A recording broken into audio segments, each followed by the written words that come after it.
السلام علیکم dear students, آپ ٹاپک دیکھ ہی رہے ہوں گے۔ کیا میں آج ٹاپک کو ڈسکس کروں گا؟ آج کی اس حقیقی دنیا کے اندر لوگ پاگل ہو گئے ہیں، سوچ رہے ہیں کہ کون سی چیز سود ہے، کون سی چیز سود نہیں ہے۔ اس کے بارے میں لوگ پریشان ہیں، انہیں سمجھ ہی نہیں لگ رہی کہ جو ہم اشیاء خرید رہے ہیں، کیا یہ اشیاء خریدنی چاہیے؟ نہیں خریدنی چاہیے۔ یہ جو ہم مارکیٹ سے جو اشیاء لیتے ہیں انسٹالمنٹ پر، کیا لینی چاہیے یہ چیزیں یا نہیں لینی چاہیے؟ ان کے بارے میں ان لوگوں کو علم ہی نہیں۔ جس چیز کا ہمارے اسلام میں منع کیا گیا ہے، یہ لوگ پھر اس چیز کی طرف جا رہے ہیں، ان چیزوں کی طرف جا رہے ہیں۔ اللہ تعالیٰ نے جس چیز سے منع کیا ہے، سود، سیدھی سیدھی اللہ تعالیٰ کے ساتھ جنگ ہے، یہ لوگ نہیں باز آ رہے، پھر سود کا کام کرتے ہیں۔ آپ نے دیکھا ہوگا جو لوگ سود کا کام کرتے ہیں کچھ ٹائم کے لیے خوشحال ہوتے ہیں، اس کے بعد ان کا حال جو ہوتا ہے وہ برا ہی ہوتا ہے۔ آپ لوگوں نے دیکھا ہوگا، بیٹا میں آپ سب کے ساتھ لڑ سکتا ہوں، میں اس پورے پاکستان کے ہر ایک کے ساتھ لڑ سکتا ہوں، لیکن خدا کے ساتھ نہیں لڑ سکتا۔ تو بیٹا کیوں ہم ایسا کرتے ہیں کہ ہم ڈائریکٹ سیدھی خدا کے ساتھ جنگ کرتے ہیں؟ آج میں آپ کو بتاؤں گا جو یہ لوگ ہمیں ایک اسلامک لفظ ربا یوز کرتے ہیں کہ نہیں یہ سود نہیں ہے، یہ ربا ہے، آج میں آپ کو بتا دوں گا ربا بھی سود ہی ہے، ربا بھی سود ہی ہوتا ہے۔ یہ بس غلط طور پر استعمال کیا جاتا ہے۔ قسطوں پہ چیزیں لے لینا، فریج لے لینا، فریزر لے لینا، اے سی لے لینا، موٹر سائیکل لے لینا، جہیز کا سامان لے لینا، یہ سارا سود ہوتا ہے۔ اس پہ جو آپ اضافی پیسے دے رہے ہیں وہ سود ہے۔ جو آپ اسے شخص سے جہیز کا سامان لیتے ہیں، جتنے کا سامان ہے اتنے کا اگر وہ آپ کو دیتا ہے تب وہ سود نہیں ہے، لیکن کون ایسا کرتا ہے؟ تو آج بیٹا میں آپ کو بتاتا ہوں، یہ لفظ استعمال کیا جاتا ہے نا ربا۔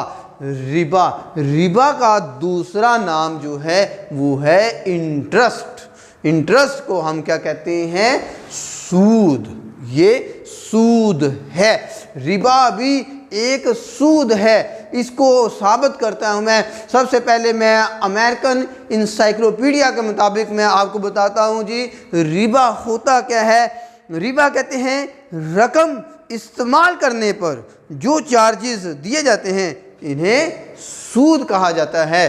آپ نے کسی سے 10,000 روپے لیا ہے، اس کو آپ نے 1 ماہ کے لیے استعمال کیا ہے، 1 مہینے کے بعد آپ 10,000 کے ساتھ 200 روپے، 500 روپے، 1000 روپے جو بھی اضافی پیسے دے رہے ہیں وہ سود ہے، اور یہ ربا نہیں ہے، ربا نہیں ہے۔ اکثر لوگ کہتے ہیں اپنی ایک دوسرے کی رضامندی سے طے کر لیا جاتا ہے جی میں آپ کو 10,000 دوں گا، آپ نے مجھے کیا کرنا ہے 2 ماہ بعد 10,500 روپے دینا ہے، تو اس سے ہم نے آپس میں شرح طے کر لی ہے، تو اس کا مطلب یہ سود نہیں ہے، یہ سود ہے۔ یہ بھی ایک سود کی سب سے خطرناک قسم ہے، یہ سود ہے۔ اور یہ لوگ اکثر کہتے ہیں کہ جب 2 ماہ بعد ہم اس شخص سے 10,500 روپے لیتے ہیں تو ہمارے وہ جو 10,000 کی ویلیو ہے وہ 2 ماہ کے بعد کم ہو جاتی ہے۔ یہ لوگوں کو گمراہ کیا جاتا ہے۔ یہ سب سے خطرناک ٹرم استعمال کی جاتی ہے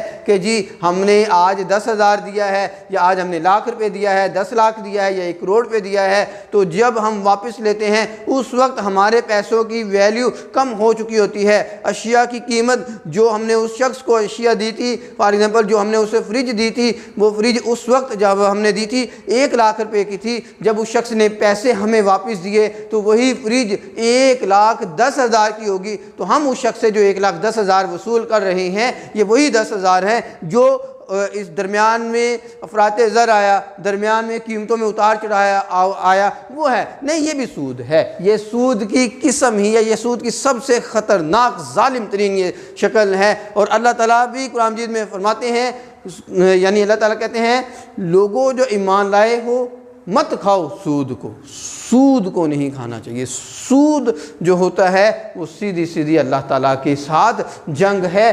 ماہرین اس بات پر متفق ہیں کہ سود اور ربا ایک ہی مفہوم کے 2 نام ہیں۔ سود اور ربا یہ دونوں ایک ہی ٹرم میں یوز کیے جاتے ہیں، ایک ہی ٹرم کے 2 نام ہوتے ہیں، سود اور ربا۔ میں نے آپ کو